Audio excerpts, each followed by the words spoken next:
I have been going to Syria on and off ever since the start of the war. I've spent time in a lot of time in Damascus. I've been to Homs and and other places, but I never got to Aleppo. Mainly because it's been cut off 3 weeks before I got there. They reopened the road into Aleppo, which gave me the chance to go there. What did you find when you got to Aleppo? We arrived after dark. We got stuck behind a long convoy of Syrian troops with Russians. It was quite interesting actually driving behind them, and very slow though. So we arrived after dark, and the first thing is you arrive in a city with no lights because there's no electricity, and so it's a dark city. The apartment blocks are just dark, and then the next thing is there's no water. The water supply had been cut off by ISIS.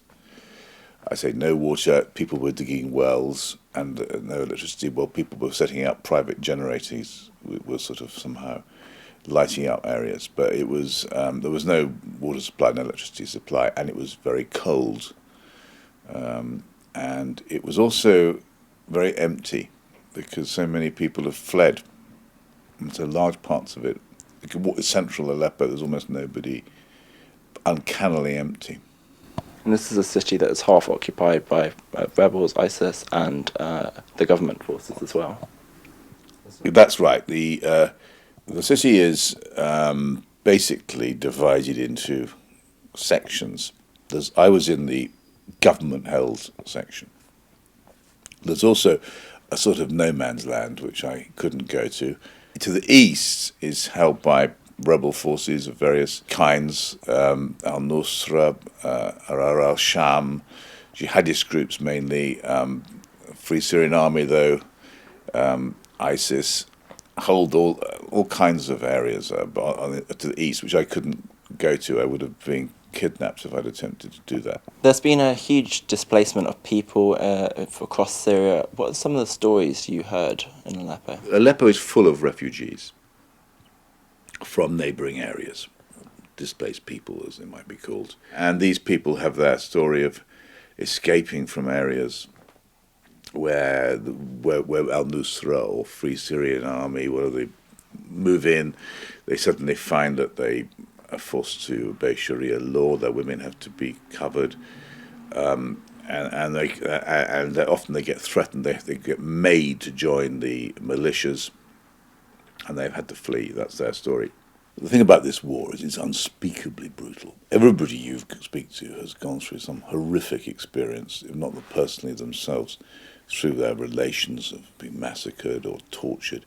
There's one man whose brothers-in-law wouldn't join one of the groups, and the punishment was to attach one of his limbs to an electricity pylon and another to a moving car. And he was ripped apart. Another one was beheaded. Of his brothers-in-law, one was still missing. I met this remarkably brave lady who had to make a journey into government-held Aleppo. It had been a 5-day journey. Normally it would take 40 minutes before the war, through checkpoints and long diversions. And she was going to go back, she told me pretty well the following day, because her family was still there. And anyway, she couldn't live anywhere else. And she described to me the circumstances they lived under, that there she was completely covered, not even a fragment of flesh could be shown, otherwise it'd be thrashed, lashes, punishments. She had to be inside all the time, unless she walked out accompanied by a family member, or when the ISIS people would go round in trucks, calling you out to witness a beheading or a crucifixion, which is quite often, or a lashing punishment. And this is quite frequent. I talked to other people who lived in ISIS areas. There's the big videos of this sort of pornography of violence they put out, the massacres and so on, in the public square, which people are made to watch. Any kind of infringement and you're likely to be murdered. The young children, the young boys, the schools are closed, but then there's this sort of brainwashing takes place where young children, young men of about 13 or 14, will be taken to the mosque and then brainwashed to join ISIS, made to inform on their parents. And due course, they're sent off normally to be suicide bombers, not in the area where they've been brought up, but somewhere else. And so you're living in a completely nightmarish environment. And I thought this woman, going back to it, was particularly brave, because she said that the area she was being gradually surrounded by government forces and would fall.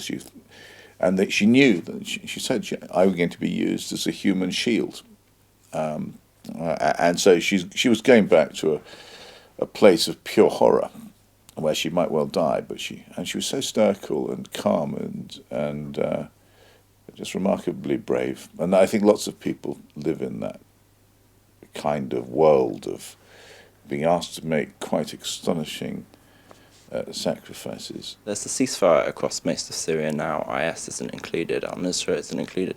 So could you tell me who is included, and are you optimistic? I'm quite hopeful about this ceasefire, and I think that it can be the beginning of the end of the conflict. And the reason for it is that it's been brokered between the United States and Russia. There's clearly a joint determination between Russia, the two biggest powers in the conflict, to bring it all to an end. And the United States' allies are Turkey and Saudi Arabia, and so they've obviously got the Turks and Saudis to call off to force their chosen side to stop fighting al-Sham and so on. Likewise, the Russians have gone quiet, stopped fighting as well, and I think there's an element of trust between the Russians. You don't read about it, both sides, in order to have to sort of make out they don't trust the other, but actually I think there's an understanding between the Russians and the Americans, and so I think there's a basis for the end of the war in this. Oddly enough, I'm much more optimistic than most people.